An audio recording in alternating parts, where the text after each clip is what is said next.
So previously we talked about roller frames and rollers, also known as sleeves, low nap, no nap, NAP or foam, and short roller sleeves, 6-inch versus 9-inch.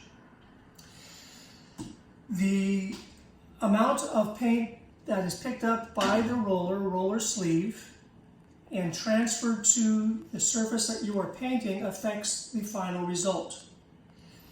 Also, you have a painter's pole. Some people consider a painter's pole to be extra because they can reach easily or with reasonable ease the top and bottom of the surface being painted. However, with more reaching and stretching, the amount of paint being applied to the surface changes. So you might get light application of paint at the top and bottom of the wall and stronger pressure in the middle. Anything that affects the pressure between the roller and the surface being painted affects how much paint is transferred. If it's not uniform, when the surface dries, the color will not be uniform. Now, the painter's pole is popular enough that most roller frames have the ability to attach to the painter's pole. And then the painter's pole, depending on the height or the surface that you're trying to paint, has an adjustable length so that you can determine whatever distance it is that allows you to easily go from the top of the painted surface to the bottom of the painted surface with uniform pressure. It also avoids the bending and twisting every time you load the paint onto the roller.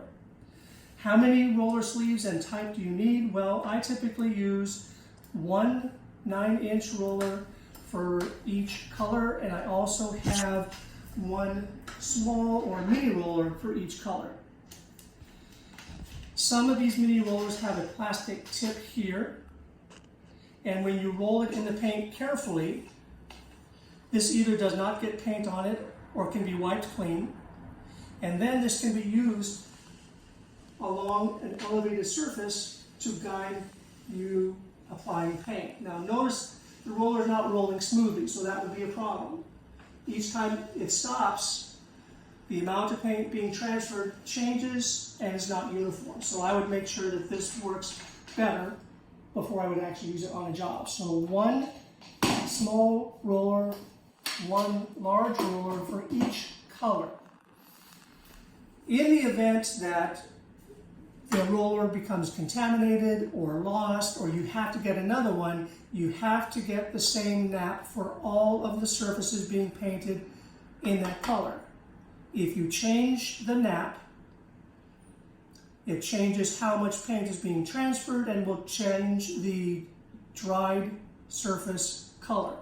So if I use one different nap for each wall in a 4-wall room, the colors will not look the same. They will look quite different. In addition to the roller pole, then you have the brush. And because that is such a large topic, I will talk about that in the next episode.